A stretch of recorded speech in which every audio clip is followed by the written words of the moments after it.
It's pretty wild to think about how one tiny observation can just balloon into this massive, powerful system. A system that ends up shaping everything from political campaigns to big-time corporate messaging. Well, that's exactly the story we're diving into today. It's this incredible journey of how a simple gut feeling about TV ads turned into a secret communication playbook. And now, for the first time, it's being opened up for everyone. Okay, so picture this. It's 1982. A young guy from Hungary is watching American TV for the very first time, and he's just mesmerized. The energy, the flashiness of the ads, it's all new. But at the same time, something feels off. He's deeply unsettled. It's not just that they're interruptions. To him, it feels like they're literally breaking the story, fracturing the meaning of what he was just watching. And that one feeling, it sparked a question that would basically drive his entire life's work. He started wondering, could there be a way to persuade people without completely shattering the experience? Is it possible to create messages that actually fit into a story instead of just interrupting it? And that question right there is the engine behind this whole incredible journey. All right, let's dig in. How on earth does a simple discomfort with TV commercials turn into, well, something so much bigger? So this wasn't some kind of lightning bolt moment. That feeling he had back in '82, it just kind of simmered for years. Then, living in Australia, he actually started building a system, by hand, mind you, to try and map out this idea of narrative flow. Fast forward to the early '90s, and this little personal project is about to be thrown into the deep end, the incredibly high-stakes world of Hungarian politics. So how does a private obsession turn into a secret political weapon? Let's see how this thing was sharpened and tested in the real corridors of power. Well, get this. The very first person to use the system was his own brother, who happened to be one of the early founders of the Fidesz party in Hungary. And we're not talking about using it for cheesy campaign slogans. No way. This was deployed as a semantic instrument, a tool to decode the deep meaning in language during really critical moments. Think major policy debates where the story the government was telling, well, it was literally everything. The ultimate trial by fire, though, that came during Hungary's big pension reform debates.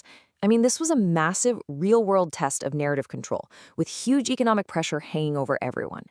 The system was used to really dig into that growing gap between what the government was saying and what people were actually experiencing. And what it uncovered was huge. It showed that even the most persuasive story falls apart when it stops matching reality. This whole experience, it became the blueprint for what was to come. And this really breaks it down perfectly. You've got the official story on one side, these solidarity-themed pension bonuses. Sounds great, right? But then there's the lived reality for regular citizens. Trust was just dissolving. That gap between the two, that's what the system calls a semantic fracture.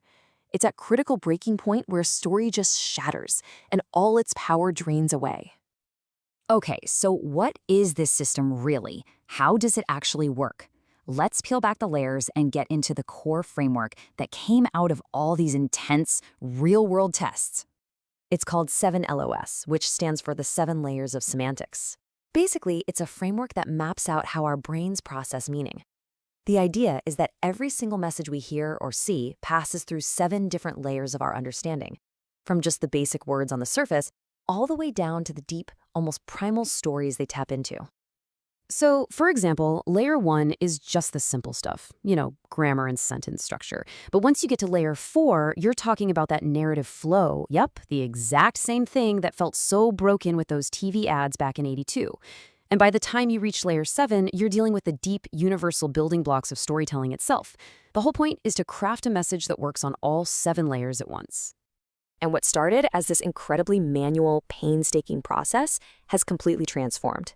Today, those core ideas of 7LOS are the engine behind a super sophisticated AI-powered platform. It's called SemProX, and it can analyze and fine-tune communication on a massive scale. Now, this is the really big takeaway here. This tool, which was once a secret weapon for elite political insiders, is now being released to the public, and that is a huge deal. For the very first time, this whole framework is being laid out in a book called Unmissable Exposure. And it's not some dense academic text, it's a playbook. It's a practical guide that's basically putting the same powerful intelligence that was used behind closed doors right into your hands. So you might be wondering, who is this actually for? Well, the list is pretty long.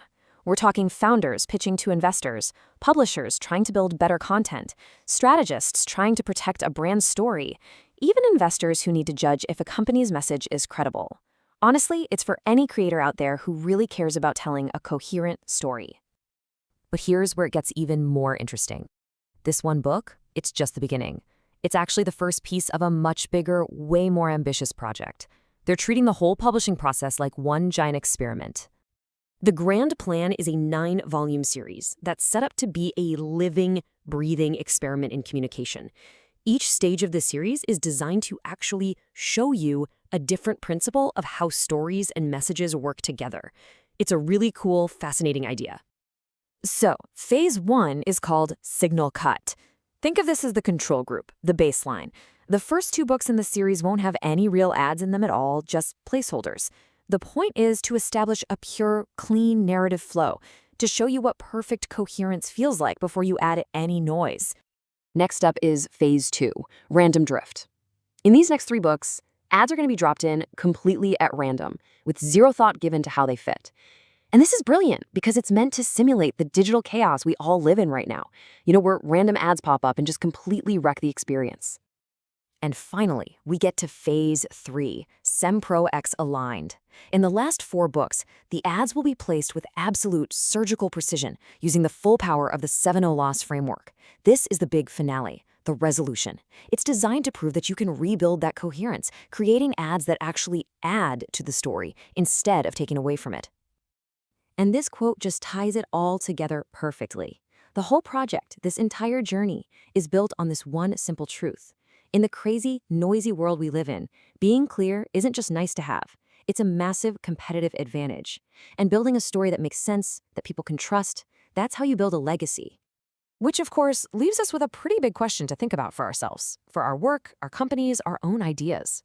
With all the noise out there, what's the real story you're building? And what kind of legacy is that story creating?